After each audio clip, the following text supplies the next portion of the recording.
jangan lagi ada pertanyaan tentang konsolidasi ke yang lain. Konsolidasi kami kepada Bapak Presiden Prabowo dan Wakil Presiden Mas Gibran. Menteri ini sekarang semuanya di bawah perintah dari Pak Presiden Prabowo. Matahari kembar Presiden saat ini, Presiden Prabowo Subianto. Saya dibilang apa itu?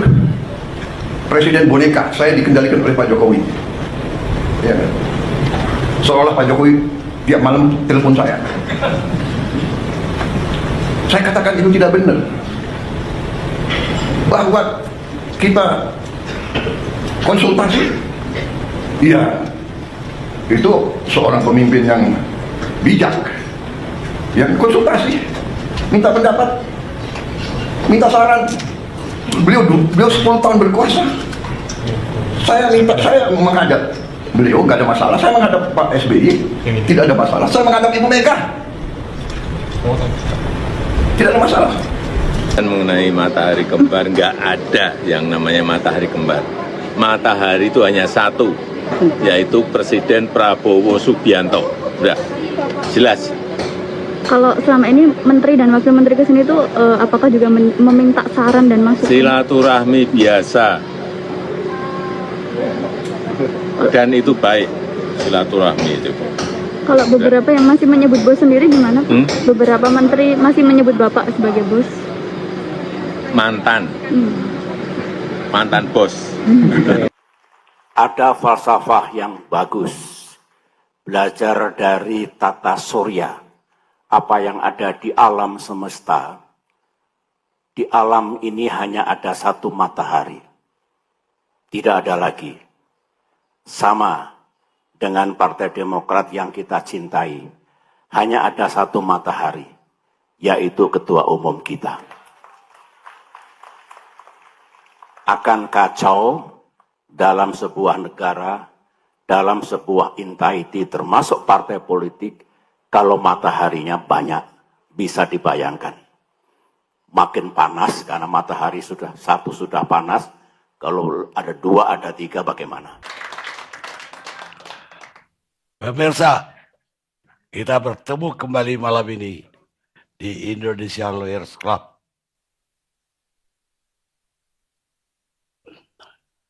Situasi politik di Indonesia akhir-akhir ini panas-panas dingin kalau menurut saya. Panas tapi kemudian didinginkan. Jadinya panas-panas dingin. Lebih panas lagi ketika purnawirawan TNI dan Polri mengeluarkan petisi yang menuntut 8 persoalan di negara ini yang gak gampang diselesaikan. Dan itu diajukan ke DPR untuk disidangkan di sidang MPR. Dan salah satunya yang paling bikin panas dingin itu adalah tuntutan agar Wakil Presiden Gibran supaya diturunkan atau mundur dari kursi Wakil Presiden. Sesuatu yang tidak gampang dilakukan karena aturan yang telah dibikin itu memang mempersulit seorang presiden atau wakil presiden dimakzulkan. Dan itu jadi rame dan kemudian tiba-tiba Jenderal Kunto yang Komandan Kewilahan 1 yaitu membawai Sumatera Indonesia bagian barat itu dicopot dari jabatannya dan dipindahkan ke staf wali atau staf khusus dari Kasat, Kepala Staf Angkatan Darat. Dan ini tentu saja bikin heboh karena beliau ini adalah putra dari Jenderal Tri Sutrisno. Jenderal ini yang ikut tanda tangan bersama ratusan purnawirawan Jenderal TNI untuk mencopot Gibran. Jadi sebelum Gibran dicopot, rupanya Kunto dulu yang dicopot. Dan tidak hanya seperti itu. Dari kemudian pencopotan ini dibatalkan. Yang mencopot itu Panglima TNI, yang membatalkan juga Panglima TNI. Tentu saja para pengamat menganalisa apa yang terjadi sebenarnya. Panglima TNI yang bisa memerintahnya cuma presiden.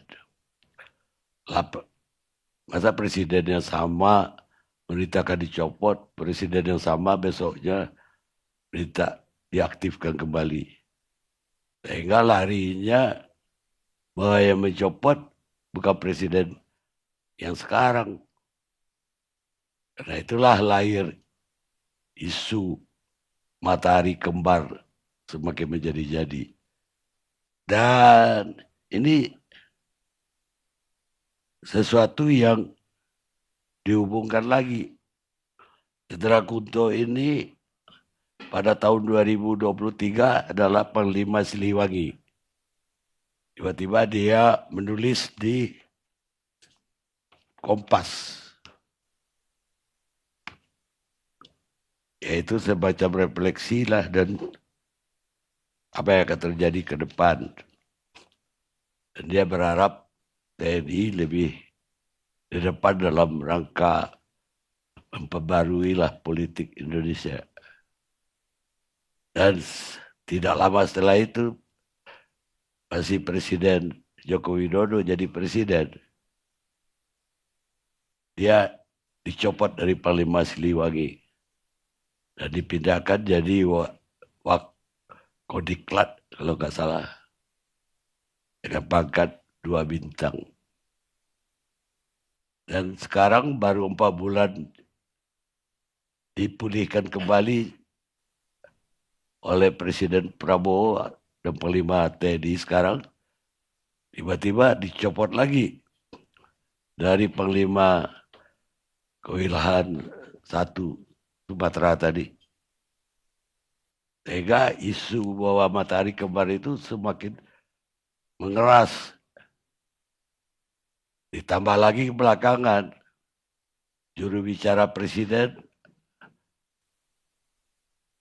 Hasan Nasbi yang mengundurkan diri April yang lalu, tiba-tiba kemarin udah aktif lagi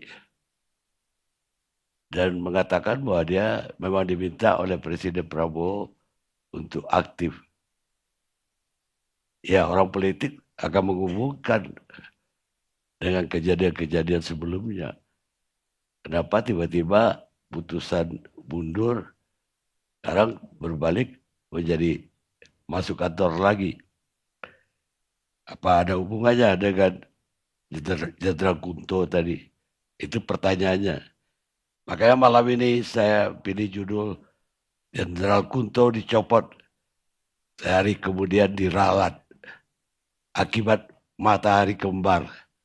Walaupun tadi baik Presiden Prabowo ataupun mantan Presiden atau Presiden ke-7 Jokowi membantah bahwa ada matahari kembar. Tapi apa sebenarnya yang terjadi? Saya kira di sini saya ingin Saganda Nenggolan lebih dulu memberikan uraian.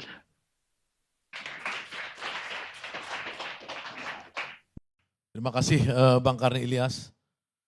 Assalamualaikum warahmatullahi wabarakatuh. Soal matahari kembar ini makin dibantah, orang makin yakin Pak Karni. Karena yang bicara ini kan kita lihat tadi di pengantar ada SBY bicara, Pak Jokowi bicara, Pak Prabowo juga sudah bicara bahwa dia tidak dikendalikan oleh Jokowi dan lain-lain. Jadi orang semakin yakin bahwa ini ada memang matahari kembar itu sendiri. Persoalannya adalah seberapa jauh pertarungan politik kekuasaan di Republik ini dan berapa lama itu akan terjadi. Ini yang paling penting buat bangsa kita. Pertama kalau soal Kunto yang disebut tadi, saya beberapa kali menulis soal Pak Kunto waktu dia beberapa kali melakukan pertemuan-pertemuan intensif dengan teman-teman dari Koalisi Aksi Menyelamatkan Indonesia ketika beliau Pangdam Siliwangi dan menulis di Kompas, tapi yang tidak menulis di Kompas sebenarnya Pak Kunto itu menyebarkan pikiran-pikirannya yang sangat revolusioner tentang proxy war dan lain-lain, itu yang mungkin dianggap meresahkan bagi kelompok-kelompok yang merasa establishment. Karena Pak Kunto itu pikiran-pikirannya progresif revolusioner. Nah, dalam konteks yang kemarin baru-baru ini saya melihat memang Pak Prabowo itu dalam analisa politik dia merasa kecolongan dan kemudian dia mereinstall kembali ya Pak Kunto itu, karena Pak Kunto ini diperlihatkan oleh Prabowo waktu sekitar 6 bulan atau setahun lalu itu antara itu waktu Pak Jokowi dalam suatu acara tidak menyalam Pak Trisno ya, itu Pak Prabowo langsung datang ya setelah menang ya dia ini acara itu datang ke Pak Trisno dan memberikan hormat kepada Pak Trisno. Nah, secara post factum kita melihat ya setelah di reinstall Pangko Wilgap Pak Kunto ini di acara forum perwira PPAD kemarin Angkatan Darat Perwirawan itu jelas-jelas bahwa Pak Trisno didudukkan di sebelah Pak Presiden. Jadi artinya Pak Presiden itu merasa secure melakukan satu persekutuan politik dengan Pak Tri dan jaringan Pak Tri. Itu pertama yang saya lihat sebagai satu pertarungan di Matahari Kembar ini. Nah, tentu saja orang-orang yang mendukung Pak Prabowo menjadi presiden, yang dulu dari rejim Jokowi, ini melihat bahwa kembar ini terjadi sekarang karena kita melihat Prabowo itu pikirannya berbeda.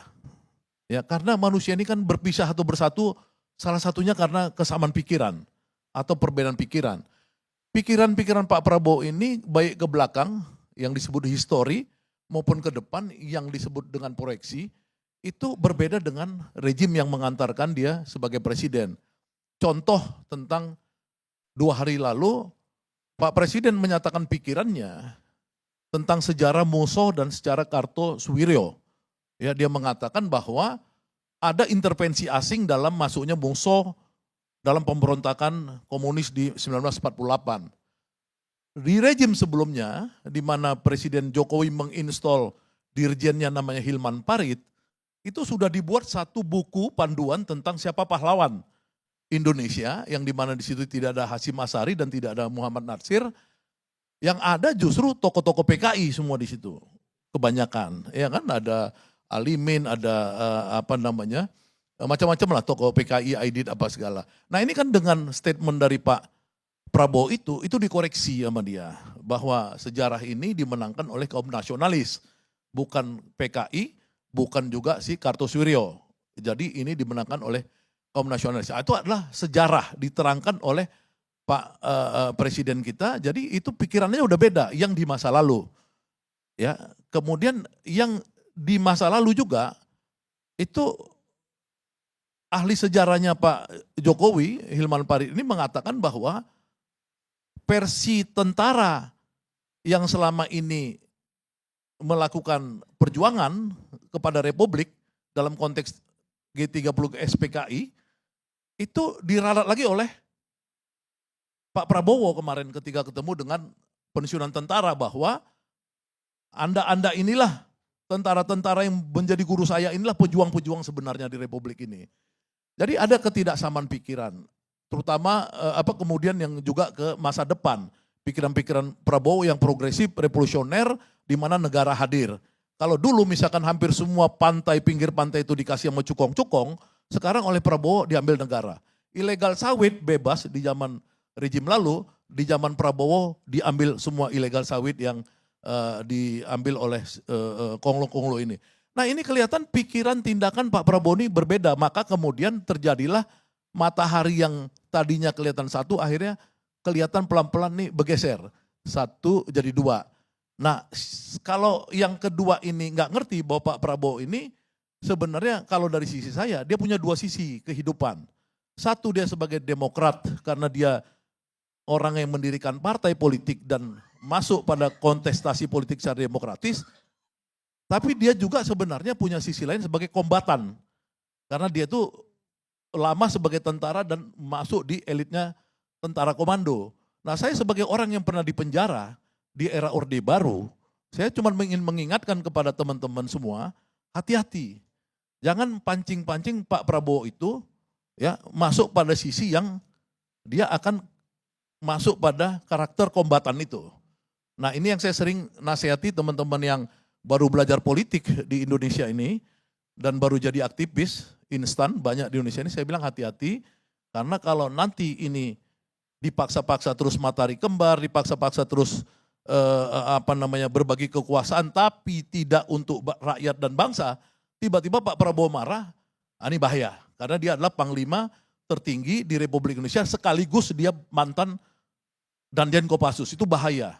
Jadi kita untuk bangsa ini ya harapan saya jangan ada lagi matahari kembar, presidensial, kasih semua kekuasaan itu kepada Pak Prabowo yang sudah berlalu, ya tahu diri ya Pak SBY dari dulu juga waktu saya ikut Pak SBY selesai, ya kita juga selesai. Kita biarkan Pak Jokowi. Saya ikut Habibie dulu, Pak Habibie selesai, kita biarkan Pak Gus Dur berkuasa. Itu tradisi itu harus terjadi, nggak boleh lagi ada menteri-menteri datang ke Solo ngaku ini bos saya, ada kemudian orang ngaku bos saya, udahlah, ini enough is enough, itu mungkin dari saya Pak Karni.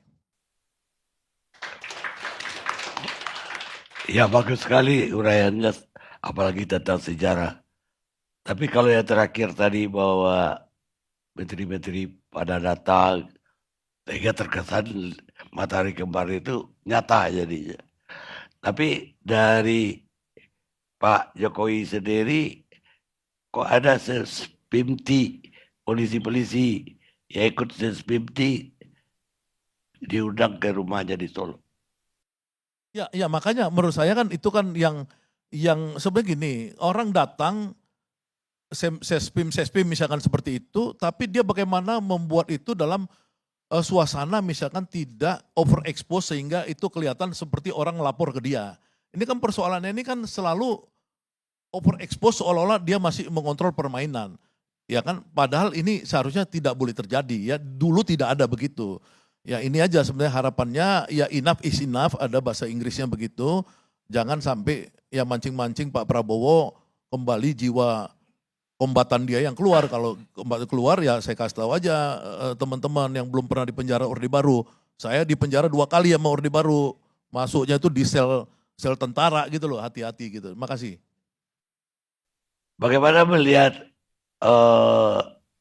kalau tadi kan kita bicara lebih banyak Jenderal Kunto dicopot dan kemudian diralat. Bagaimana dengan Hasan Nazmi yang sekarang juga aktif lagi setelah setelah mundur sebelumnya? Ya kalau Hasan Nazmi menurut saya kan dia PCO ya. PCO ini kan bukan juru bicara. Juru bicara kan Pak Prabowo sudah menginstall juru bicara namanya Menteri Sekretaris Negara. Nah PCO ini kalau Bapak Karni tahu kantornya, itu kantornya kan di luar istana Pak. Dia di kantor Kuarnas Pramuka itu. Dia bukan di istana. Jadi sebenarnya orang waktu Pak Jokowi mungkin dulu menginstall PCO ya sistem baru, dia berharap ada orangnya dia di istana. Ya tapi kan orang udah tahu kalau di istana itu ya di istana, kalau di luar istana itu bukan di istana. Ini yang terjadi. Jadi sebenarnya urusan Hasan Nazmi ini terlalu banyak diangkat. Menurut saya sih sebenarnya persoalan kecil karena dia bukan selevel menteri ya. Kalau dia selevel menteri ya itu baru hal penting lah untuk dibicarakan menurut saya gitu. Baik, saya ingin tanggapan dari Pak Mardiansah Semar, Ketua Umum Rampai Nusantara. Pak Karni, tanggapan soal tadi disampaikan Bang Ganda nih Pak Karni. Kalau menurut saya memang selalu di era siapapun yang memimpin pasti ada banyak perspektif yang terbangun ya. Dan positioning ketika kita menyampaikan apa yang menjadi sudut pandang kita, secara politik kekuasaan tentu itu juga sangat mempengaruhi. Dan bicara soal matahari kembar, ini kan memang sudah beberapa waktu ini kan cukup ramai dan semakin ramai karena direspon langsung oleh tokoh-tokoh yang memang tokoh-tokoh yang memang terkait dengan isu matahari kembar. Pak Jokowi sudah menyampaikan soal matahari kembar tidak ada, hanya satu matahari. Pak Prabowo juga sampaikan, bahkan muncul lagi isu baru soal boneka yang disampaikan sore hari ini juga direspon langsung oleh Pak Jokowi bahwa tidak ada boneka dan tidak ada remote, bahwa memang ketika kita melewati proses demokratisasi melalui Pilpres yang lalu dan terlahirlah pemimpin baru pasca Pak Jokowi yaitu Pak Prabowo dan Gibran, saya rasa itu proses yang memang harus kita hargai secara bersama-sama. Bahwa terus dibangun narasi-narasi terkait dengan soal matahari kembar, soal pengendalian kekuasaan masih ada di Solo, dengan indikasi-indikasi soal menteri masih banyak yang datang ke Solo, bahkan ada yang menyampaikan bahwa ini masih bos saya dan lain sebagainya. Dan itu ketika kita merasa bahwa itu sudah memenuhi indikator kuat, ini pemerintahan sekarang itu ada dualisme kepemimpinan atau matahari kembar lah bahasa simpelnya gitu. Saya rasa itu terlalu simpel juga kita melihat indikator-indikator yang memang sudah tampak di permukaan. Bahwa kita juga meyakini betul bahwa powerfulnya Pak Prabowo itu masih terjaga sampai saat ini. Nah seringkali juga kalau misalnya kita merasa ada matahari kembar, berarti kita juga meragukan kepemimpinan kuatnya Pak Prabowo. Karena saya sampai hari ini Pak Karni, saya tidak pernah meragukan kepemimpinan kuatnya Pak Prabowo dalam memimpin bangsa ini, sehingga siapapun termasuk Pak Jokowi, saya rasa tidak bisa mempengaruhi apa yang menjadi kebijakan-kebijakan Pak Prabowo. Nah terkait dengan hubungan baik Pak Prabowo dengan Pak Jokowi, itu kan hubungan personal yang terbangun. Kalau menurut saya ketika kita juga membangun hubungan personal dengan siapapun, itu kan juga bisa terjadi juga yang tadinya juga berseberangan, menyatu, dan sekarang ini mereka menyatu dengan situasi kondisi politik yang di Pilpres yang lalu, yang akhirnya juga kita melihat bahwa Pak Prabowo merasa ketika ikut lagi bertarung yang keempat kali dalam kontestasi di 2024 lalu, bahwa dia merasa dukungan dari Pak Jokowi itu juga cukup menentukan ketika dia memiliki keyakinan untuk bisa memenangkan pertarungan dalam kontestasi atau tidak. Saya rasa dalam Pilpres 2024 lalu juga masih ada juga kegamangan ya dari Pak Prabowo yang sudah ikut berkali-kali kontestasi Pilpres. Apakah betul pertarungan ini adalah pertarungan terakhir dia, ataukah apakah betul memang pertarungan ini tidak perlu dia masuk gelanggang lagi dengan menghabiskan begitu banyak sumber daya, uang dan lain sebagainya. Dan ketika pada titik kesimpulan dia ingin mendapatkan dukungan dari Pak Jokowi ketika ikut kontestasi 2024 dan itu diberikan dengan konsekuensinya bahwa hubungan baik Pak Jokowi dengan Teguh Umar, dengan teman-teman PDIP dan segala macam akhirnya juga rusak dengan situasi politik yang kemarin, dan itu bagian dari konsekuensi politik. Dan kita juga menghargai hubungan bestinya Pak Jokowi dan Pak Prabowo ini, tapi bahwa memang Pak Jokowi juga sadar diri, saya rasa sadar diri bahwa dia tidak punya lagi kekuatan, tidak punya lagi power ketika dia sudah selesai masanya sebagai presiden, ya sudah memang kekuatan sekarang ada di Pak Prabowo. Nah saya melihat bahwa ini juga ada irisannya, karena kebetulan memang wakil presidennya anaknya Jokowi. Mungkin kalau bukan anaknya Jokowi, ini juga tidak terus-menerus dibangun narasi bahwa memang ada pengaruh Jokowi di situ. Nah, bicara soal anaknya Jokowi, Gibran, pasti bicara soal bagaimana melihat ke depan 2029. Bagaimana melihat potensi apakah Gibran itu punya peluang untuk mengisi kepemimpinan nasional ke depan di 2029 sebagai presiden. Nah itu kan juga menjadi kekhawatiran banyak pihak yang sampai saat ini tentu banyak hal yang dinarasikan, termasuk juga soal matahari kembar, supaya tidak ada juga pengaruh-pengaruh dari Pak Jokowi itu bisa membangun kekuatan-kekuatan yang bisa membuka jalan anaknya sampai pada 2029. Nah, saya pikir ini irisan-irisan yang akhirnya juga terstimulus ya, pandangan orang bahwa wah, ternyata betul juga ini dikendalikan. Karena kalau kita lihat-lihat ya, mungkin kalau dianggap bahwa banyak juga menteri-menteri Pak Jokowi yang sekarang dipakai oleh Pak Prabowo, itu kan juga bukan berarti juga titipan Pak Jokowi. Karena biar bagaimanapun faktanya Pak Prabowo itu kan menterinya Pak Jokowi 5 tahun. Dia mengenal baik bagaimana dia bergaul dalam kabinet dan sebagainya. Dan ketika dia pakai lagi dalam kabinet yang dia pimpin, saya rasa sah-sah saja. Dan kalaupun misalnya ada masukan dan lain sebagainya, itu juga sah-sah saja sebagai mantan presiden yang sudah disampaikan oleh Pak Prabowo. Bukan hanya Pak Jokowi yang dimintakan saran, beliau juga datang ke Pak SBY, datang ke Bu Mega. Ya saya rasa sah-sah saja itu. Dalam arti bahwa ketika orang bicara soal matahari kembar, komponen penguatnya menurut saya belum sampai pada itu. Karena memang kita masih melihat dalam indikator-indikator yang belum terlalu kuat. Saya rasa itu Pak Karni. Baik. Ada yang mengajak saya mau bertanya sama Pak Saganda. Tadi dibandingkan Pak Prabowo dengan rejim Orde Baru tadi. Bahwa pernah diculik oleh Orde Baru 2 kali. Apakah kalau situasi Pak Prabowo kedesak, akan balik lagi Orde Baru di Indonesia? Ya, saya cuma membaca sebagai pengamat ya, itu mungkin terjadi. Ya, karena buat saya ini kan sebenarnya Pak Prabowo ini orang baik ya.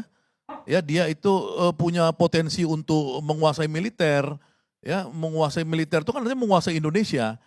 Nah, kalau Orde Baru itu kan Soeharto nggak sampai jenderal aja, mayor jenderal berkuasa langsung semua tentara konsolidasi. Ya kita 32 tahun Pak. Ya, bukan mau jelek nggak jelek Orde Baru, itu beda lagi nanti konteks diskusinya.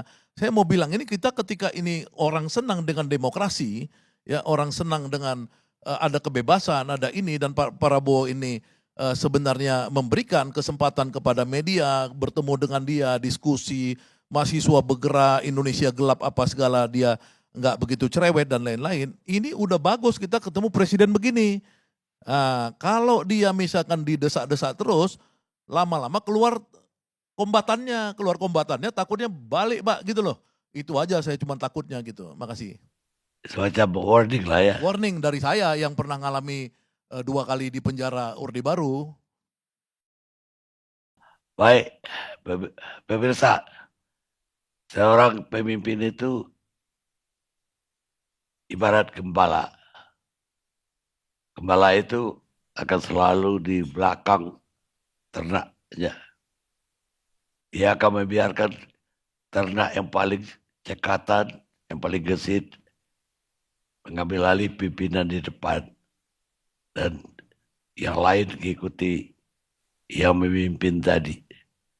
Sementara ternak yang lain ini tidak pernah tahu bahwa yang mengatur semua itu adalah si gembala yang ada di belakang. Nelson Mandela, negarawan Afrika Selatan kita, rehat sejenak.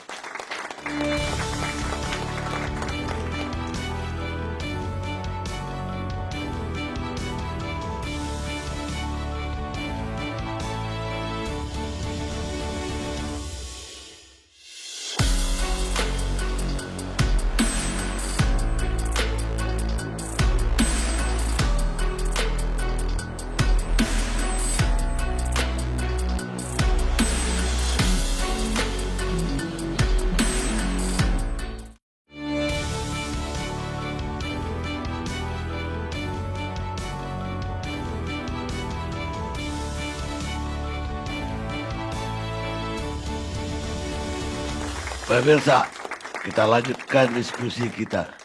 Sekarang saya mau dengar dari sisi hukum tata negara. Pertama saya ingin dengar dari Profesor Andi Asrun, pakar hukum tata negara Universitas Pakuan Bogor. Terima kasih Bang Karni. pembicaraan malam ini lebih banyak sisi politiknya ya. Lebih kurang Politik personal dengan tata politik. negara itu bagaikan satu mata uang. Ya, Dua sisi mata saya lihat dari satu kalau mata uang. kita menguji dari segi indikator ya, tidak ada yang kembar. Secara hukum ya. Dan secara sosial juga enggak. Secara hukum yang memegang kendali pemerintahan, yang merumuskan kebijakan-kebijakan negara adalah presiden terpilih. Ya. Kalau ada sebagaimana disampaikan oleh Pak Prabowo pada acara halal Purnawirawan Angkatan Darat, dia memang melakukan konsultasi-konsultasi, pertemuan ya dengan Pak Jokowi, juga sowan ke Ibu Megawati, bertemu dengan Pak SBY. Yang tidak bisa dilakukan nama dia ini ketemu dengan Gus Dur karena udah meninggal, kan itu gitu ya. Dia membuatkan betul persoalannya ya. Keuntungan pengalaman itu sudah suatu yang normal. Kalau isu terkait matahari kembar ya, kemudian ada tudingan lagi yang disampaikan oleh Pak Prabowo, ada tudingan bahwa dia adalah presiden boneka, itu kan satu faktor-faktor sporadik aja. Serpihan-serpihan. Ya kan? Serpihan-serpihan misalnya katakan dia berkonsultasi, tapi coba kita cek misalnya. Apakah proyek ikan itu dilanjutkan secara masif? Kan tidak. Proyek IKN, ibu kota negara kan tidak juga. Ya. Jadi saya membaca ini faktor-faktornya tidak masif tapi sporadik. Ada persoalan kemarin mutasi dan kemudian pembatalan mutasi Jenderal Kunto. Ya itu kemudian juga menjadi satu sorotan masyarakat itu tidak bisa dipungkiri, ya kan? Orang tuanya Pak Trisno bergabung dengan Forum Purnawirawan, satu di antaranya adalah minta Gibran diberhentikan, dimakzulkan. Kemudian beberapa saat kemudian Jenderal Kunto putranya Pak Tri ini digeser, kemudian diperbaiki kembali. Jadi perjalanan politik ini ya, itu dinamis satu. Kemudian saya percaya seperti apa yang dikatakan tadi oleh Bung Sahganda ya. Pak Prabowo ini punya kepribadian ya dia ingin bertemu dengan orang tapi tidak bisa diatur juga. Tidak 100% dia mau diatur. Dia punya style sendiri, punya pemikiran sendiri. Ke depan ini semakin dia solid dengan kekuasaannya dia. Ini keyakinan saya melihat faktor itu. Dan semua yang dikerjakan dan apa yang terjadi ke depan itu adalah sejalan dengan hukum konstitusi kita. Kalau dia masih jadi presiden dia akan pegang kendali. Ya. Dan kemudian jangan lupa partai pendukung Pak Prabowo ini mayoritas besar di parlemen, di DPR. Pasti ikut dalam kebijakan, mendukung kebijakan pemerintah. Jadi tidak ada celah untuk mengatakan terjadi kembar-kembar apa. Ya kan tadi Pak SBY mengingatkan dalam sistem tata surya ini hanya satu matahari. Betul. Kalau dua matahari Pak gelap di dunia ini. Ya kan? Itu kan suatu metafora atau perumpamaan yang buat saya yang irasional juga. Kalau ada yang sedikit-sedikit, katakanlah ada yang berkunjung ke tempat Pak Jokowi, peserta SPIM, ya tadi dikatakan kok berlebihan liputannya misalnya. Itu kan satu persoalan kecil sebetulnya. Ya kan? Tapi kendali tetap di tangan presiden karena konstitusi.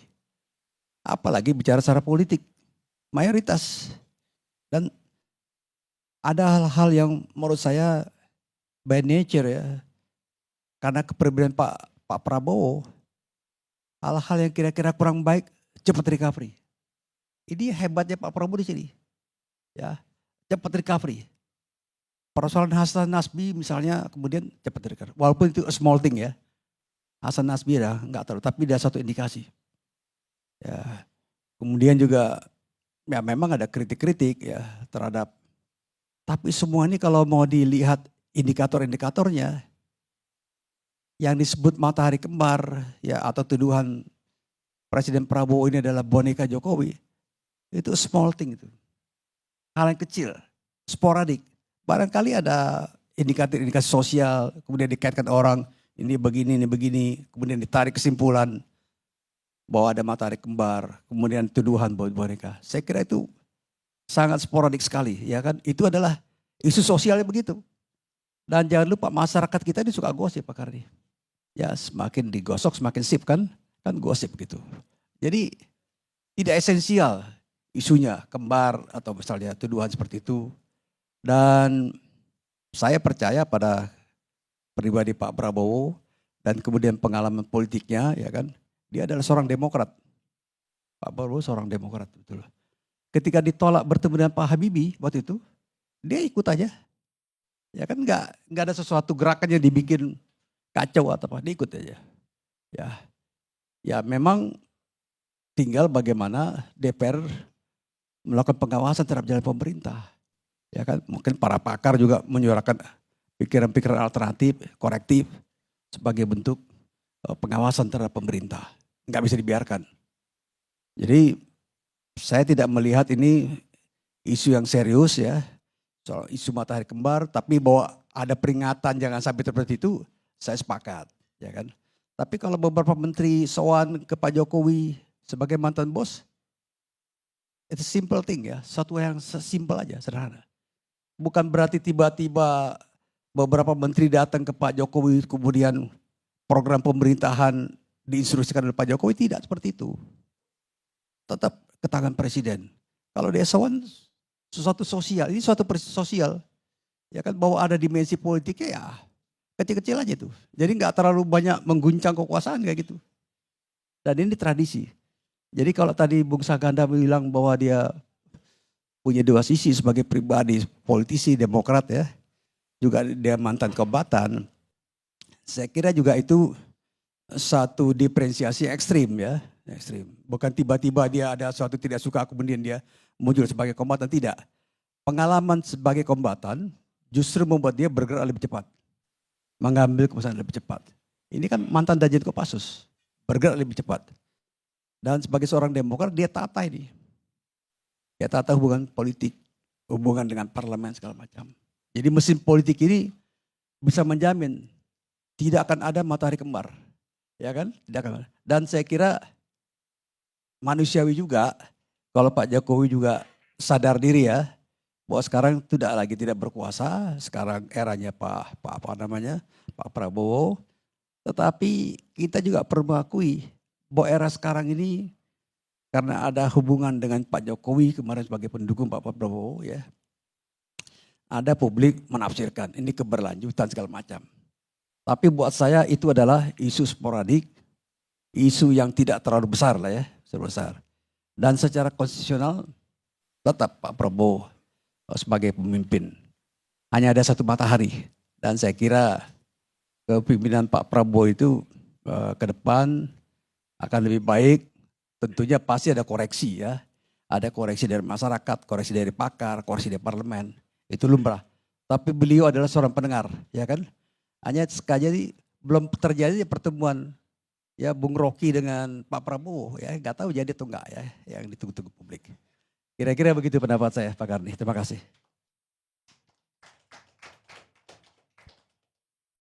Baik, saya ingin dengar dari pakar hukum lainnya.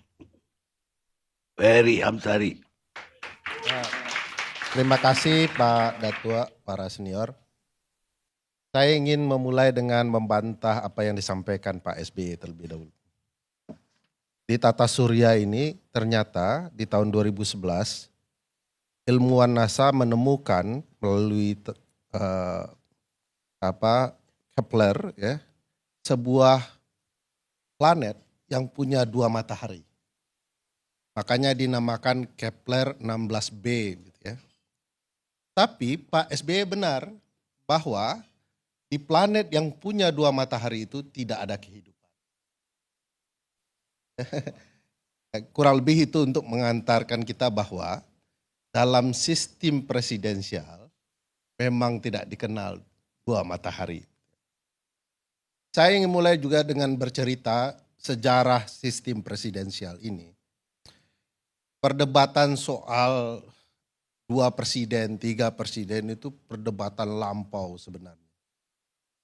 Salah satu pendiri bangsa Amerika namanya James Wilson mengusulkan bahwa sistem kita ini tidak mungkin tidak dipimpin oleh satu orang tunggal.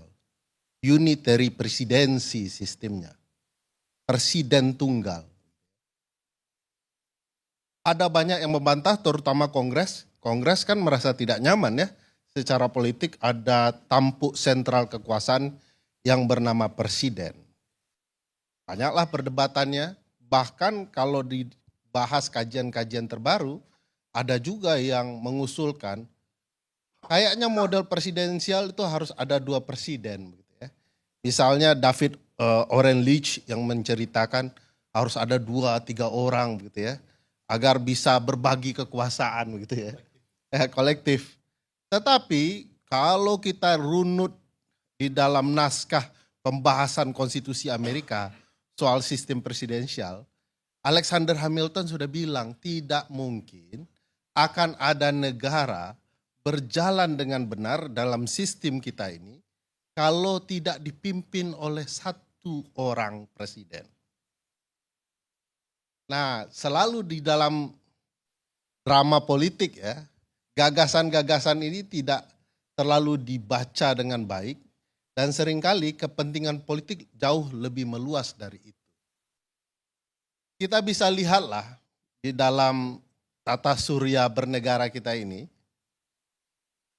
ada yang sudah lengser ke Prabon menjadi presiden, tapi selalu tampil di pemberitaan tak berhenti-berhenti.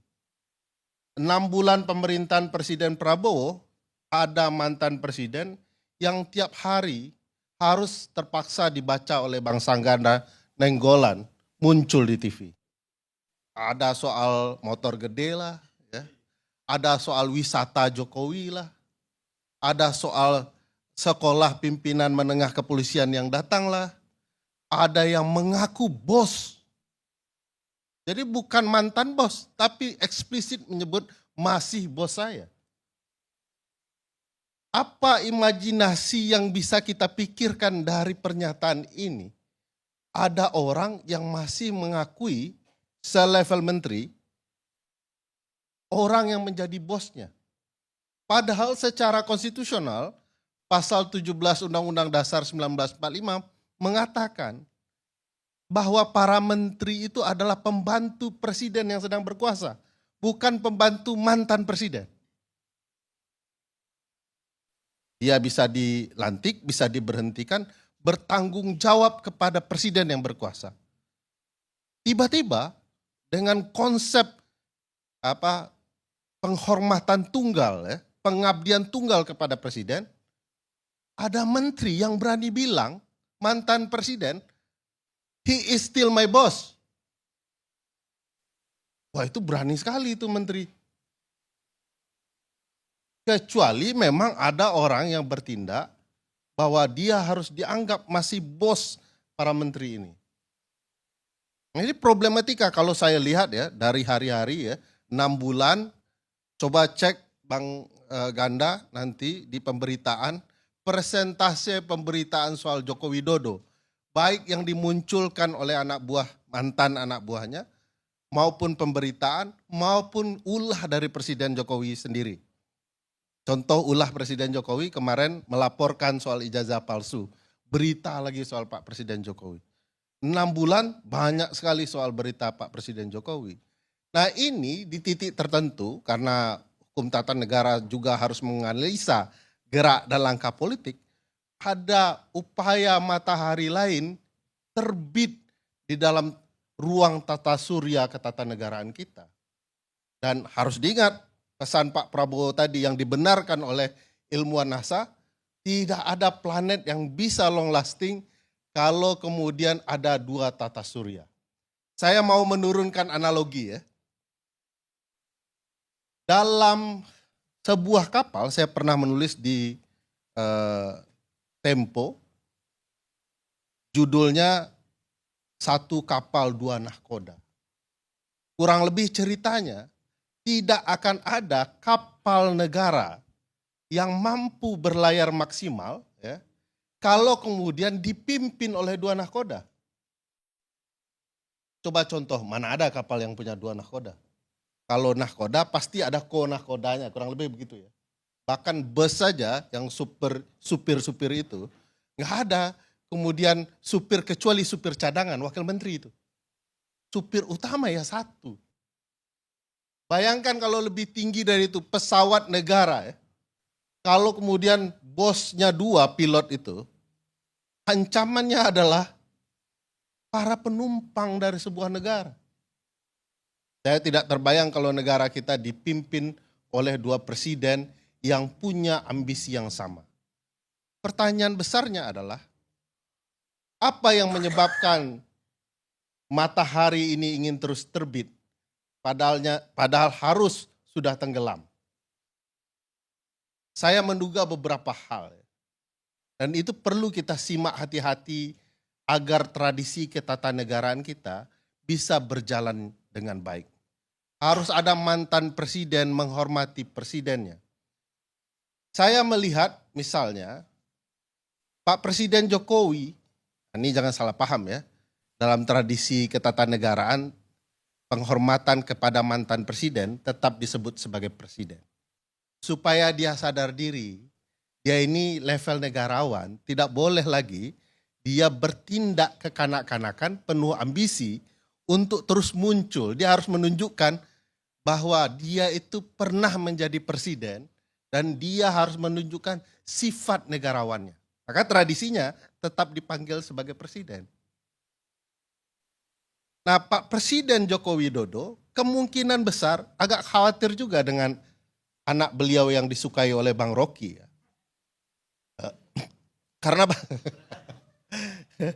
Karena pernah minta nasihat kan.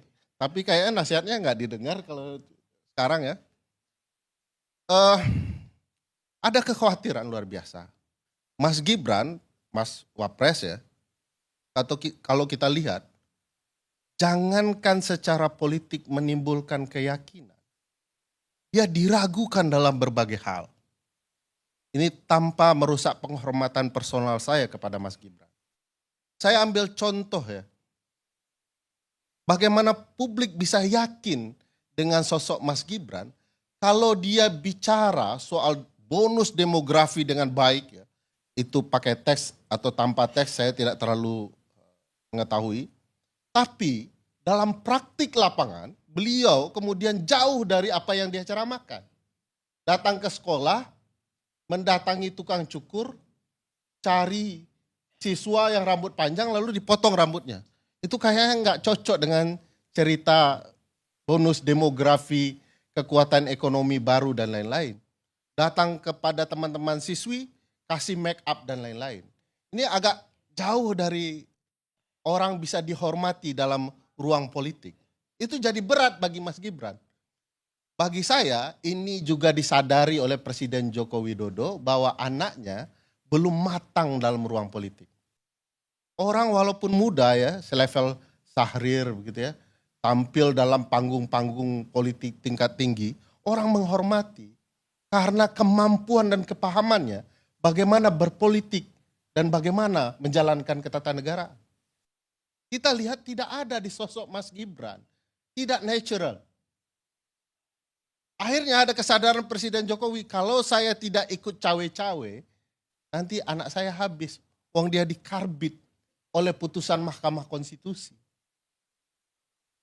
Oleh karena itu muncullah kekuatan menonjolkan diri dalam panggung-panggung politik. Dan ini tidak sehat bagi ketatanegaraan kita. Saya melihat ya, tadi Bang Karni, Pak Datuk sudah menguraikan luar biasa soal relasi apa yang dilakukan oleh Purnawirawan dan apa yang kemudian berkaitan dengan kepentingan Pak Presiden Jokowi dalam konteks Mas Gibran. Yang dilaporkan oleh para Purnawirawan itu sama dengan apa yang saya tangkap. Ini belum cocok menjadi orang menjabat selevel Wapres. Kenapa belum cocok? Dari awal saya sudah mengatakan, analogi ini perlu dipahami baik-baik. Bahwa wakil presiden dalam ketatanegaraan adalah ban serap. Dia tidak boleh ikut mengelinding ya, buat program, lapor Mas Wapres dan segala macam ya. Dia harus di posisinya sebagai ban serap. Namun sebagai ban serap ketatanegaraan, kualitasnya harus seprima ban utama. Kalau tidak, perjalanan ketatanegaraan kita bakal terganggu suatu waktu. Karena kualitas ban serap yang bermasalah.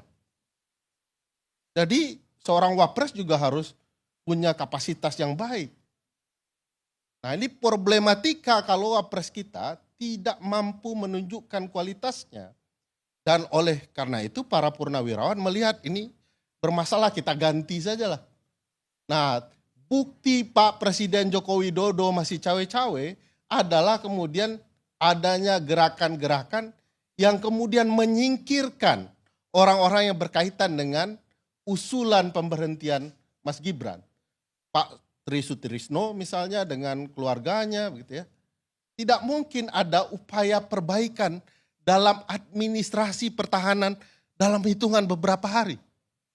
Bangsa Ganda harus paham, militer itu institusi yang sangat penting. Kalaulah dia salah dalam administrasi, saya tidak bayangkan kalau dia salah melihat kekuatan lawan. Bisa hancur nih negara. Karena ini sentral pertahanan kita. Pasti ada kekuatan tarik-menarik yang luar biasa yang mempengaruhi peran Panglima TNI. Dan dua kekuatan yang bisa mempengaruhi kekuatan TNI bagi saya hanya Presiden Joko Widodo karena ini Panglima TNI-nya dulu. Dan Presiden yang berkuasa saat ini yaitu Presiden Prabowo. Nah di titik ini saya merasa banyak sekali yang perlu bisa dilakukan. Hanya saya merasa laporan purnawirawan TNI kepada Presiden Prabowo kemarin adalah murni langkah politik. Karena menurut saya kalau mau memakzulkan Mas Gibran dengan benar, harusnya purnawirawan mendatangi DPR. Karena usul untuk memakzulkan wakil presiden ada di DPR. Cukup 25 suara menandatangani ya, alasan tertulis bahwa wakil presiden sudah melanggar hukum dan atau tidak lagi memenuhi syarat sebagai wakil presiden. Kebetulan syarat menjadi wakil presiden masih sama di dalam undang-undang pemilu, harus berusia 40 tahun.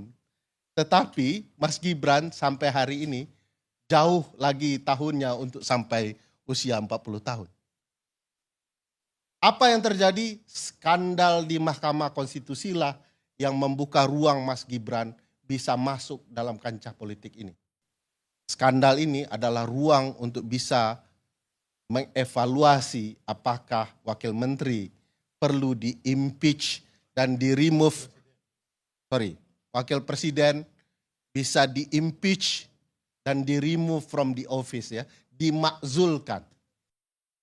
Supaya fair, konstitusi kita sudah berkata begitu, bahwa ketika diusulkan, lalu diparipurnakan, terpenuhi kemudian paripurna itu untuk keluarnya pendapat DPR, maka di forum privilegiatum, forum khusus di Mahkamah Konstitusi, kita akan buktikan Republik ini dalam ruang politik tertingginya penuh rekayasa atau tidak. Di forum di Mahkamah Konstitusi. Hanya timbul pertanyaan besar saya, Bang Rocky. Kalau masuk kasus wakil presiden ke forum privilegiatum di MK, pamannya masih ikut mengadili atau tidak? Karena pamannya masih ada di Mahkamah Konstitusi. Begitu tidak fairnya politik ketatanegaraan kita, tapi ini harus dihadapi. Dan bagi saya, nahkoda utama juga harus lantang. Tidak ada lagi puja-puji untuk Pak Presiden Joko Widodo. Oh kami bersahabat, sudah. Pak, ingatkan tidak secara langsung atau tidak langsung saya tidak tahu cara yang terbaik bagi presiden yang berkuasa saat ini.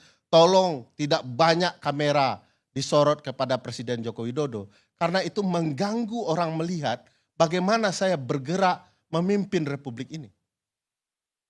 Ada juga orang, kalau di berbagai organisasi, dia tidak ketua, tapi lagaknya lebih dari ketua. Kalau ketua membiarkan orang berlagak ini, organisasi bisa rusak. Begitu juga organisasi yang namanya negara. Saya agak khawatir dengan ancaman Bang Ganda tadi. Ingat, hati-hati Orde Baru. Saya pikir ngancamnya ke Bang Rocky, aktivis-aktivis ini ya. Rupanya ngancamnya ke Pak Jokowi. Hati-hati, uwes ya gitu ya. Yang enough is enough. Ya. Selesai ya sudah selesai. Jangan kembali berupaya untuk terbit. Karena matahari yang kemudian salah terbit, itu namanya kiamat. Sekian, terima kasih. Assalamualaikum.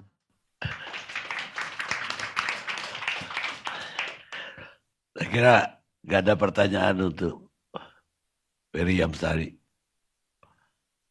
Dalam politik, musim panas dan musim hujan itu silih berganti dengan cepat.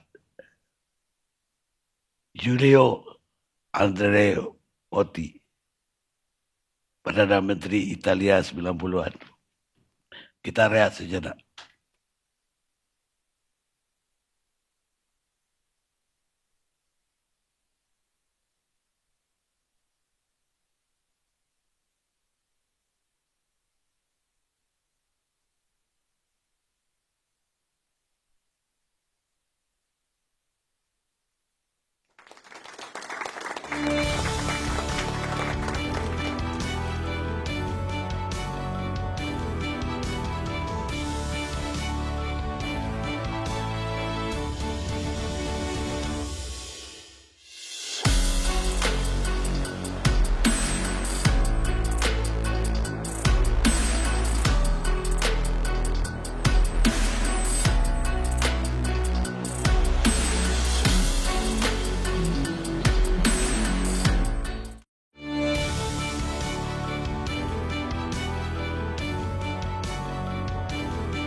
Pemirsa, kita sampai di segmen terakhir. Sekarang giliran dari Arif Poyuwono. Ya, selamat malam. Terima kasih. Menarik juga tentang matahari kembar. Sebelum saya bicara ini ya, saya ingin mengupas dulu nih sejarah politik di Indonesia. Memang pergantian rejimnya itu mulai dari Soekarno, Soeharto, terus apa lagi? Gus Dur, Megawati, Habibie, Megawati, terus SBY, terus Jokowi. Memang chemistry-nya ini nggak ada yang sama. Perpindahan kekuasaannya. Nah, baru tahun 2024 ini yang memang chemistry-nya sama. Dua-duanya chemistry-nya cendol. Ya, jadi akhirnya jadi ejekan orang. Ya, artinya gini. Misalnya dari kita contoh aja setelah reformasi, setelah pemilu langsung antara Mega dan SBY kan berbeda, partainya berbeda, pendukungnya berbeda. Nah, begitu SBY menang kan ya nggak mungkin Megawati akan jadi matahari kembar. Begitu juga ketika SBY diganti sama Jokowi.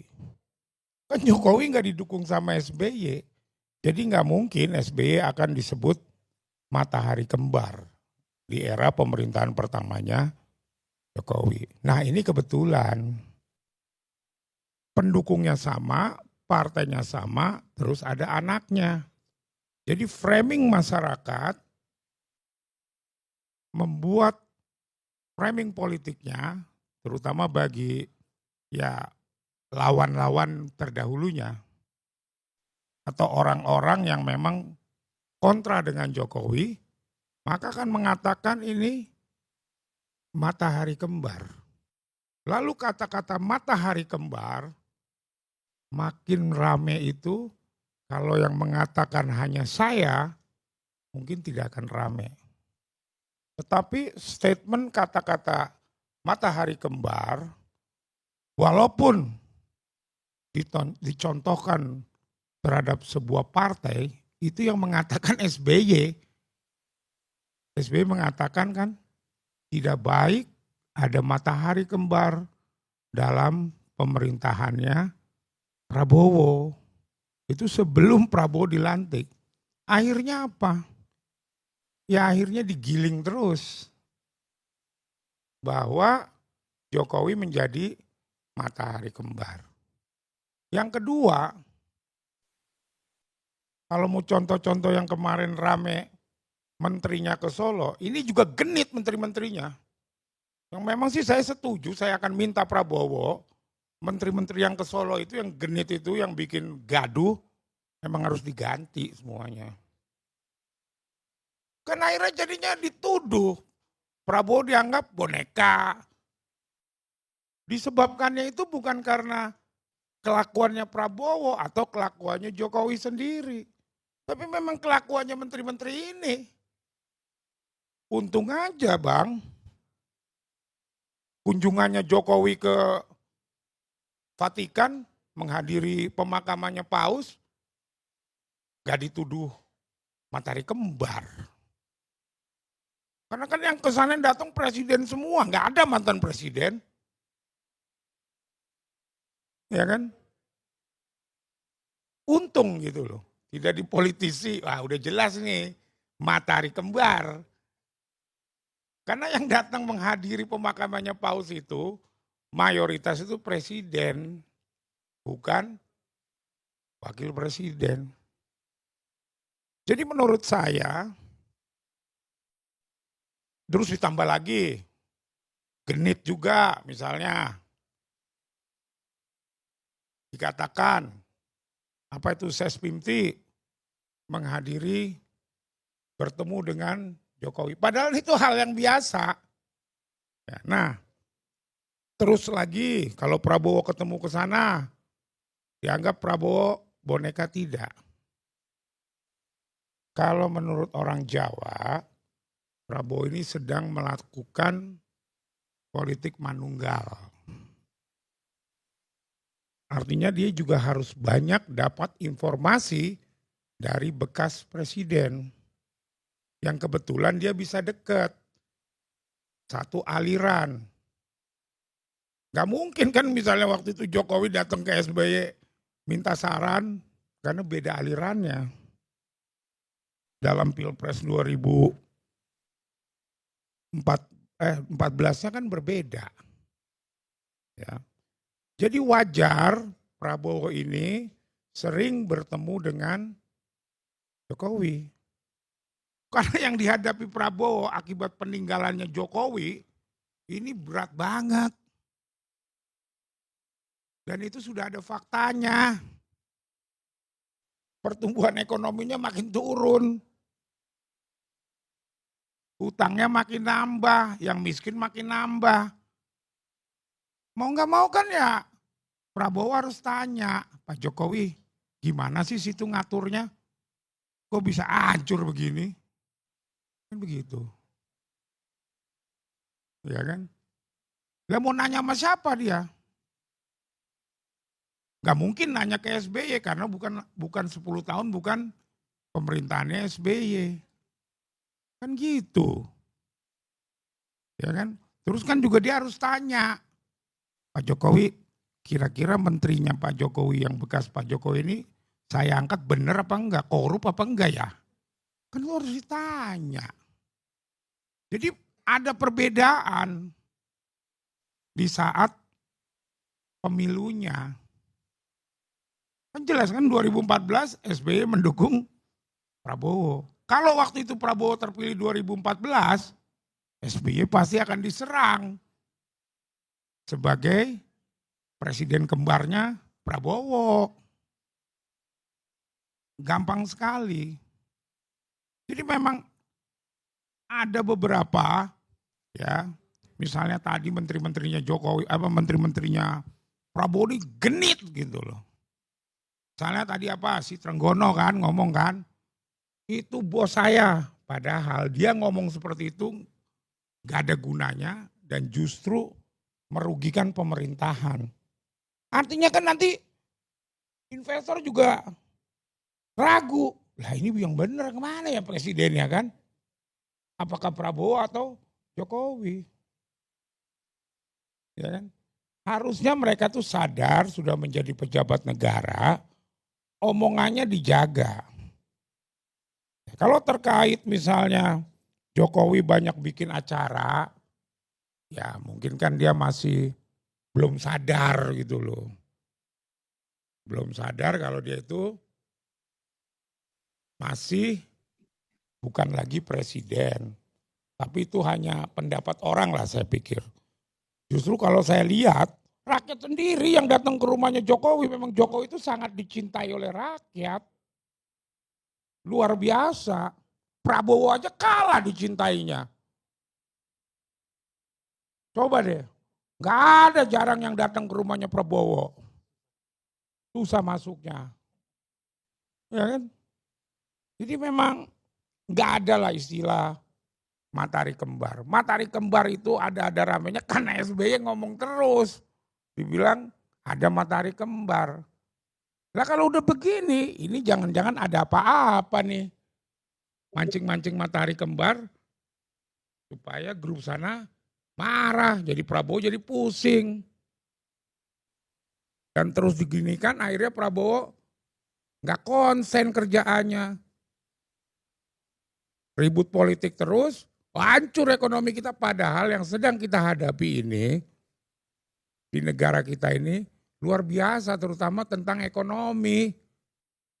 Tadi saya baru bilang sama Bang Karni, Bang, itu gudang garam penjualannya turun, Bang, keuntungannya. Nah, dengan turunnya penjualan rokok gudang garam, artinya apa? Rakyat makin miskin. Rakyat makin gak kuat beli rokok. Ya kan? Jadi nggak ada matahari kembar. Apa yang dikatakan Prabowo ketemu Jokowi, itu dia lagi mau manunggal. Kalau kata Jawanya gitu loh. Karena kan dia harus dapat juga masukan dari Jokowi.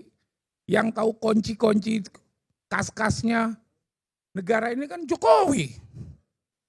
Yang tahu di mana duit-duitnya kan Jokowi hari ini. Nah, Prabowo harus tahu itu semua supaya duit-duit itu bisa dipakai untuk rakyat. Kembali lagi sih saya menyarankan Pak Karni, itu menteri-menteri yang ke Solo itu memang sebaiknya dipecat gitu loh. Bikin gaduh aja gitu loh, kerjanya becus enggak. Ya kan? Ya jadi matahari kembar tidak ada. Terus mengenai Gibran nih, katanya mau di-impeach, susah.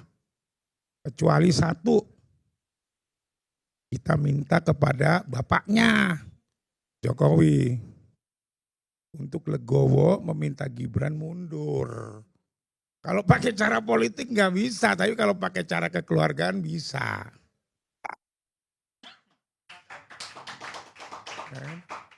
Susah lah kalau pakai politik, nanti yang ada rusuh gitu loh. Jadi saya rasa seperti itu Bang Karni, nggak ada matahari kembar, Prabowo adalah tetap presiden. Nah, masalah mengenai Kunto nih, kalau aku sih jangan salah nulis kali itu, atau jangan panglimanya nggak pakai kacamata, mungkin aja gitu kan.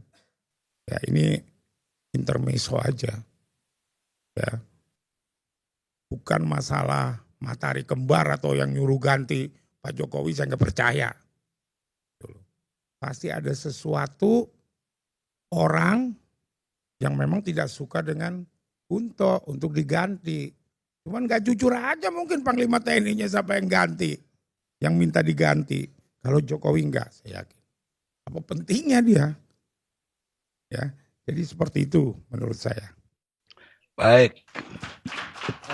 Bang Karni, kalau saya boleh tambahkan sedikit. Ya. Saya tidak ingin mengganggu punchline yang menarik dan lucu dari Mas Arief Puyono, tapi analoginya perlu jelaskan dalam segi hukum tata negara. Bahwa apa yang terjadi dengan era Pak SBY dan Bu Mega itu tidak tepat untuk mencontohkan sikap kenegarawanan seorang mantan presiden. Mestinya kalau presidennya satu bangunan koalisi, dia malah tidak muncul. Saya ambil contoh misalnya dalam berbagai peristiwa bangunan koalisi yang sama dengan presiden. Itu cenderung mereka menarik diri. Karena dia akan tahu bahwa orang ini harus tampil ke depan. Makanya Obama dengan Joe Biden di pemilu dia getol, tapi setelah berkuasa dia mundur. Obama itu termasuk presiden yang dicintai banyak orang. Bang, jangan samain Obama sama Jokowi. Iya, saya mau ceritakan. Kelasnya masih jauh. Jokowinya atau Obamanya? Ya Jokowinya kalah jauh lah sama Obama. Makanya menarik Mas Arief, bahwa Obama yang dicintai banyak orang tidak lagi turun cawe-cawe setelah dia jadi mantan. Kapan dia turun ke orang? Ketika presiden yang dia dukung berkampanye.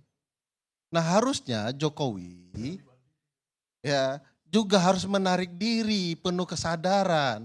Nah ini tidak terjadi di Jokowi. Saya mau kasih contoh, ada hal yang menarik. Bahwa upaya Presiden Prabowo untuk menunjukkan kelasnya sebagai presiden tunggal, itu sudah dimulai kalau saya baca langkah-langkah yang sekarang mau dilakukan oleh Kementerian Hukum. Kementerian Hukum mau mengeluarkan rencana pemberian amnesti untuk pelaku makar dan pelaku penghinaan presiden di dalam Undang-Undang ITE. Maknanya apa? Presiden Prabowo mau memaafkan orang-orang yang dulu menghina Presiden Joko Widodo. Ada upaya untuk menunjukkan saya presidennya hari ini dan Anda yang dulu suka membuat kesalahan untuk bicara kebebasan, kemerdekaan, hak asasi manusia akan saya maafkan orang-orang itu semua. Nah ini tunggu saja, ini menarik nih, saya barusan berdiskusi soal rencana Kumham ini. Tapi apakah ini berhasil atau tidak berhasil, itu akan jadi ending yang luar biasa untuk menjelaskan betulkah ada matahari kembar atau tidak. Jangan-jangan Mas Arief kan berupaya menetralisir, tapi juga mau kasih tahu bahwa ada upaya Jokowi untuk bertindak di luar batas. Baik, pemirsa. Sekarang saya ingin dengar sebelum ke Rocky Gerung, Koni Rakunduni Bakri. Silakan, Bu Koni. Selamat malam para senior semua. Aduh. Selamat malam. Saya tadi nggak mengikuti semua karena sedang rapat, tapi saya mendengar sedikit apa yang disampaikan Kakanda Arief sempat tadi. Mungkin saya masuknya lewat ini aja ya, lewat pertanyaan atau lewat statement ke tanda-tanda deh. Jangan diperdebatkan apakah ada atau tidak, tapi tanda-tandanya kelihatan nggak? Misalnya, apakah kita mulai melihat bahwa pejabat dan partai politik itu main dua kaki? Apakah kita mulai melihat kebijakan negara itu tumpang tindih? Apakah kita melihat misalnya media atau masyarakat tuh terpolarisasi? Yang terakhir, apakah kita melihat investor atau mitra luar negeri, baik yang sudah atau sedang akan masuk, itu ragu-ragu atau maju mundur gitu, atau bertanya-tanya. Contoh saya baru baca berita, salah satu mobil Cina itu mulai merasa pusing di sini gitu, investor mobil Cina. Jadi pertanyaan itu aja pertama. Yang kedua, mari kita masuk ke apa sih bahayanya kalau memang ada matahari kembar.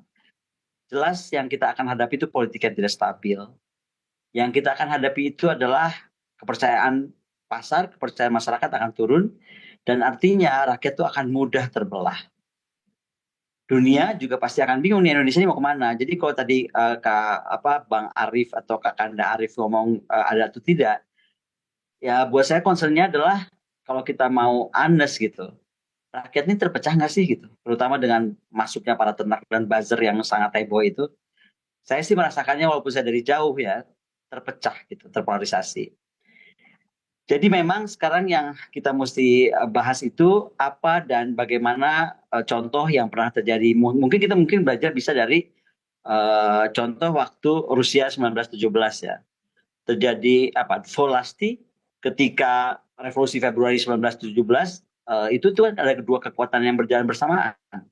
Pemerintahan profesional yang resmi liberal terhadap Soviet Petrograd. Yang akhirnya apa? Kebijakannya keluar dua-duanya. Satu membentuk kekuasaan sendiri, yang satu juga mengklaim legitimasi. Ujungnya Revolusi Oktober. Dan Revolusi Oktober atau Bolshevik itu Lenin mengambil alih sepenuhnya. Nah, kita mau menunggu Indonesia punya Lenin, gitu. Dengan pura-pura nggak ada matahari kembar, atau mau apa, gitu. Bisa lagi lihat di Iran. Dalam konteks Iran, misalnya di mana? Era 79, era 81 ya, Bazargan versus Khomeini. Itu kan bisa kita lihat juga ada dualisme yang terjadi antara pemerintah sipil dengan pemimpin spiritual atau kita sebutnya pemimpin revolusioner spiritual, Khomeini. Nah, itu juga terjadi dualisme kebijakan. Terus kalau di Iran saat itu tekanan milisi Islam bermain. Saya nggak tahu di Indonesia akan seperti apa, tapi contoh yang terjadi beberapa hari terakhir yang kita ikuti, susah untuk saya membantah bahwa terjadi matahari kembar. Harapan saya sih, sekali lagi, revolusi itu mahal. Dan suara-suara revolusi itu sudah mulai disuarakan. Banyak orang misalnya berbicara tentang itu di media sosial. Kalau kita masih mencintai Indonesia, saya kira kita mesti betul-betul berbenah untuk tidak terus membiarkan ini terjadi. Saya sih mungkin nggak akan panjang-panjang, Pak Karni, karena saya akan lebih memilih mendengar para senior saya bicara. Sekali lagi, contoh-contoh sudah banyak. Salah satu juga yang disebut Zimbabwe. Kita mesti lihat dari situ. Endingnya juga apa? Kudeta. So, kesimpulannya apa? Memang kita itu harus menyatakan kepada masyarakat, memberi pengetahuan kepada masyarakat, jika masyarakat permisif. The problem of Indonesian people is mereka sangat permisif. Apa aja boleh deh, gitu, selama itu oleh pejabat. Ini apa? Kalau kita biarkan, akan terjadi atau akan sangat rentan kita menghadapi krisis legitimasi dan konflik elit.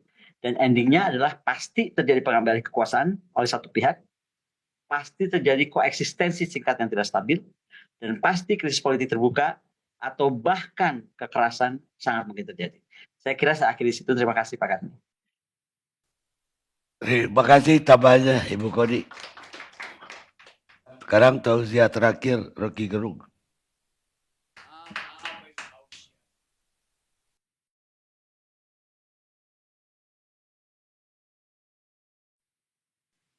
Bayangkan eskalasi perang antara India dan Pakistan. Dua-duanya punya nuklir.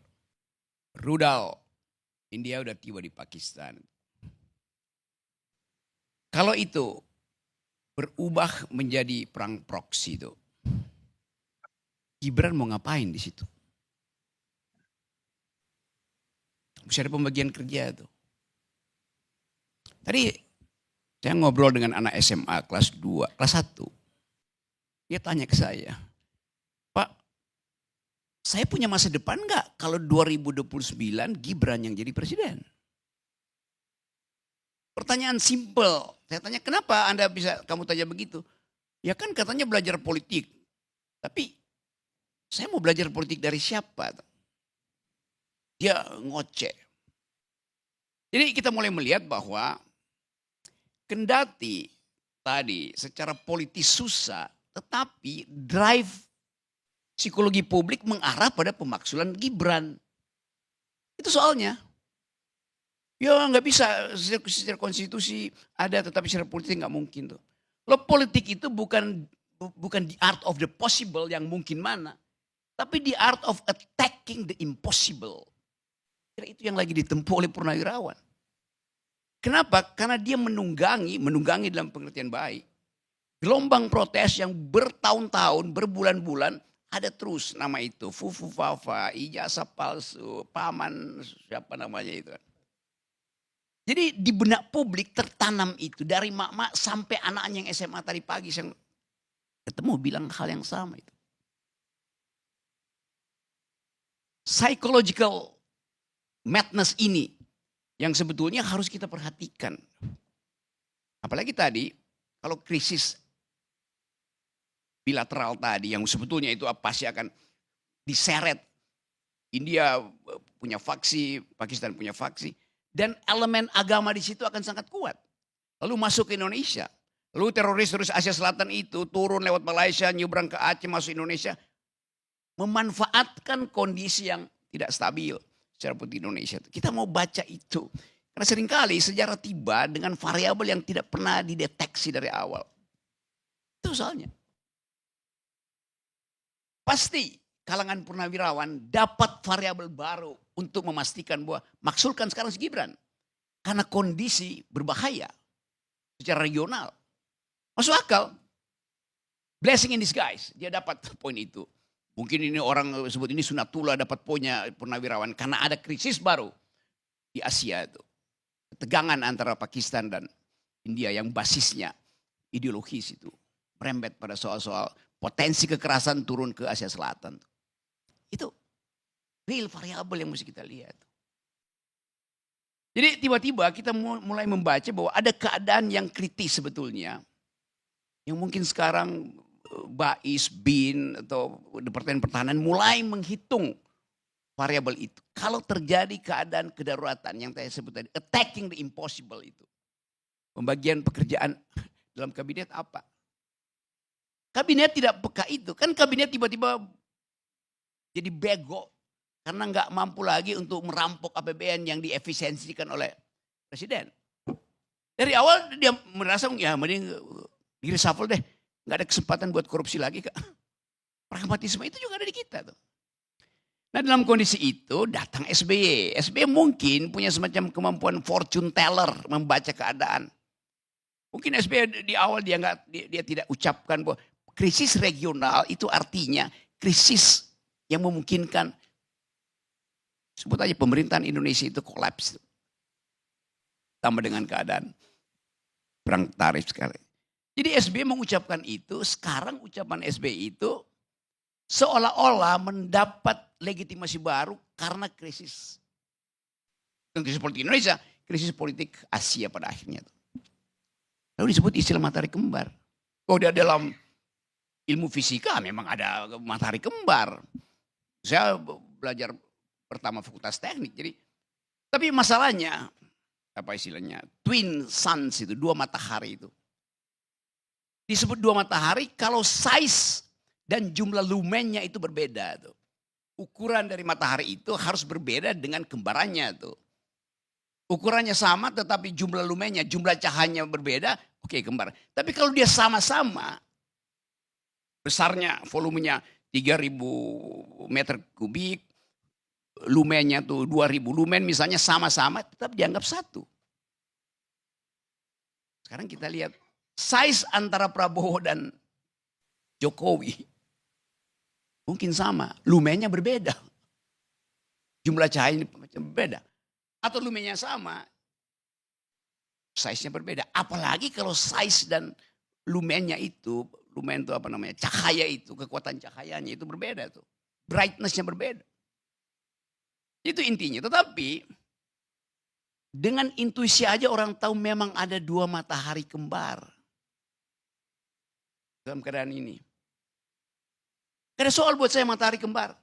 Yang orang tanyakan kualitas dari mataharinya bagaimana. Kalau kualitas yang sana itu justru mendegradasi mata. Kan kalau jumlah cahaya di sini di situ 15, di situ 15 jumlahnya 30. Kalau di sini 15 itu 10, rata-ratanya jadi 15 tambah 25, 12,5. Jadi makin redup justru Indonesia. Kalau ada dua matahari kembar, yang satu itu lumennya kecil. Karena yang satu diterbitkan dari tidar, yang satu diterbitkan dari gorong-gorong. Ada matahari yang terbit dari gorong-gorong dan ingin bercahaya terus. Justru dia memperburuk jumlah cahaya politik, jumlah cahaya demokrasi, jumlah cahaya nilai. Itu dasarnya di situ kan. Sehingga orang panik. Wah ini purnawira. Loh dia berpikir justru ke depan. Tuh. Itu dasarnya kan. Anda nggak mungkin. Kenapa nggak lewat DPR misalnya? Loh DPR itu oleh the art of the possible. Purnawirawan memainkan psikologi publik karena mereka tahu bahwa emak-emak sampai anaknya itu yang dikasih makan siang gratis oleh presiden justru mempersoalkan anak matahari kerdil itu. Idenya di situ. Para purnawirawan tentu paham hukum kok. Kenapa dia nggak mau ke DPR? Karena dia tahu politik is the art of attacking the impossible. Udah 2 tahun. Apalagi soal ijazah hari ini.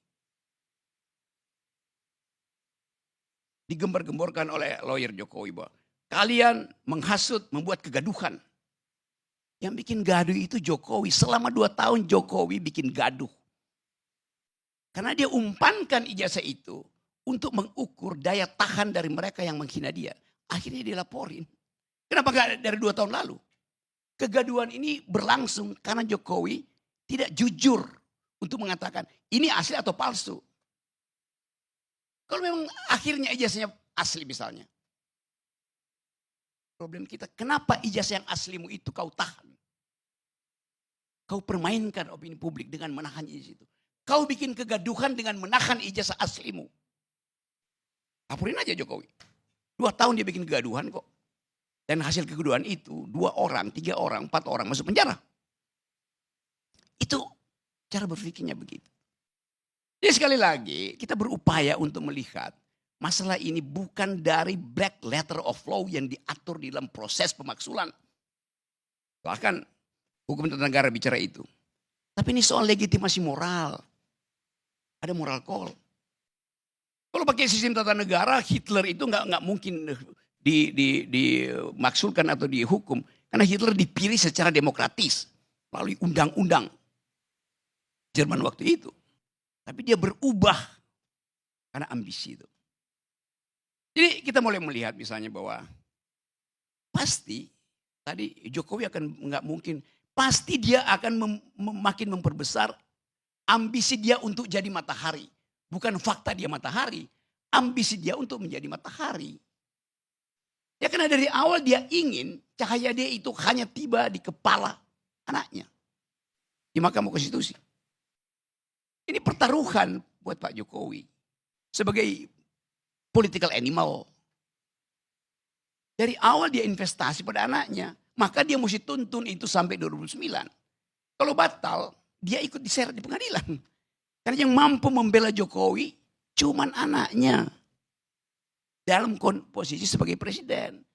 Itu logika paling dasar dari ambisi politik gitu. Jadi sekali lagi kita ucapkan ini. Bukan karena kita nggak suka pada Jokowi atau pada bukan. Karena memang kapasitasnya nggak bisa itu. Menerangkan hal yang simpel nggak bisa itu. Dalam kapasitasnya sebagai manusia oke. Gibran sebagai manusia kita harus hormati. Dignitinya sebagai manusia. Tapi bukan dignitinya sebagai pejabat publik. Demikian juga Pak Jokowi. Harus hargai dignitasnya, martabatnya sebagai manusia. Tapi bukan sebagai presiden. Apa urusannya kalian tanya? Ijazah presiden. Urusan besar. Karena lawyernya bilang, kalau begitu nanti semua orang boleh saling minta ijazah orang lain. Enggak. Karena dia presiden melalui proses administrasi, maka warga negara meminta kejujuran kepala negara. Gak ada aturannya di hukum pidana itu. Hukum pidana cuma mengatur barang siapa. Individual, person in law, subjek hukum. Ini warga negara bertanya secara kolektif pada kepala negara. Gimana pidananya? Dijawab aja kan. Karena dia dipilih oleh warga negara bilang, daulat itu ada pada saya. Maka Anda dan saya tidak setara. Saya bertanya sebagai pemilik kedaulatan, Anda harus jawab sebagai kepala negara yang kami pilih. Itu nggak ada relasi subjek antar subjek yang diatur dalam hukum pidana lain itu. Itu yang mesti kita terangkan. Nggak mungkin ada orang yang tiba-tiba, Rocky Gerung perlihatkan ijazahmu. Ya saya nggak mau kasih. Emang lu siapa? Tapi ini kepala negara diminta oleh warga negara. Mana Rocky Gerung? Gua nggak punya. Memang gua nggak punya ijazah. Kenapa? Karena ijazah tanda orang pernah sekolah, bukan tanda pernah berpikir. Maksud apa? Ini lain. Persyaratan administrasi itu harus diperlihatkan. Jadi saya kira itu Intinya di situ, kita berdebat terus menerus tuh. Tapi isu ini akan ada tetap di situ sampai 2029. Itu akan memusingkan Presiden Prabowo yang ke bulan Juni mesti putar otak bagaimana ganti bayar utang 800 triliun yang dibuat oleh Jokowi. Masalahnya cuma di situ. Ya sekali lagi, Gibran, ya betul tadi. Kemampuan Gibran adalah membagi-bagi skincare. Soalnya. Kenapa dia nggak pakai sendiri? Tidak perlu. Yang dia butuh bukan skincare, tapi brain care. Ya, itu soalnya. Kan terbuka kita bicara itu kan. Sebagai wakil presiden. Brainnya kurang, mesti tambah care-nya. Jadi sekali lagi teman-teman, kita coba mendudukkan masalah ini sebagai moral call. Yang mungkin kalau masuk DPR ya tukar tambah terjadi.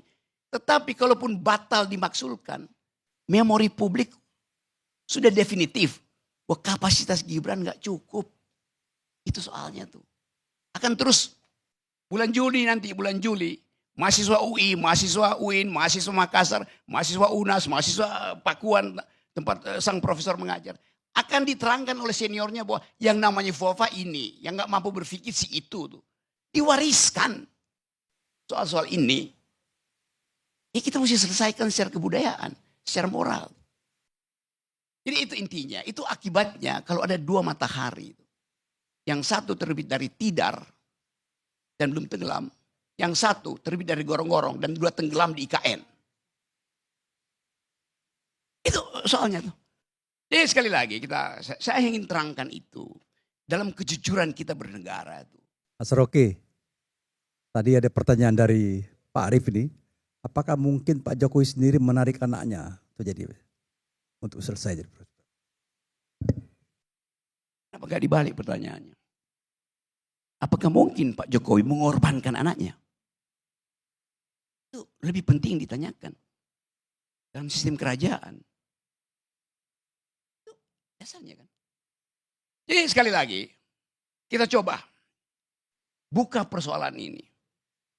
Saya nggak peduli apa namanya ya Pak Luhut bicara ini, Pak Prabowo bicara itu segala macam itu. Tetapi hati nurani publik itu merasa bahwa ada sesuatu yang tidak well seated, tidak terduduk, ada gangguan kemuakan semacam apa namanya orang Prancis bilang nausea, apa namanya rasa mual psikologi. Kok dia ada di situ terus?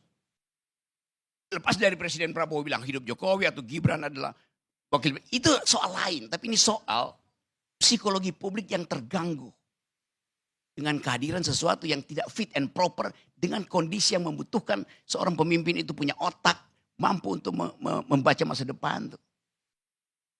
Jadi sekali lagi mungkin kita mulai untuk bersikap berbudaya lah. Bahwa kalau Purnawirawan bicara itu ya terima aja sebagai wakil dari emak-emak. Kalau Purnawirawan bicara itu wakil dari BEM.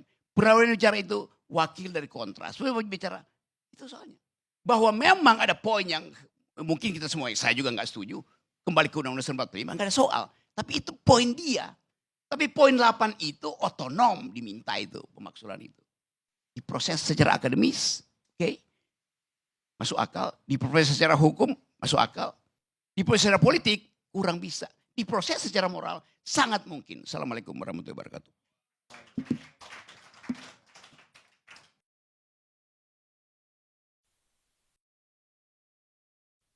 Pemirsa, manusia itu selalu berkembang dari satu ambisi ke ambisi yang lain. Pertama dia akan mencari cara bagaimana mengamankan diri dari serangan orang lain. Tapi kalau itu udah tercapai, dia akan cari cara bagaimana menyerang orang lain. Machiavelli. Kita ketemu ALC akan datang.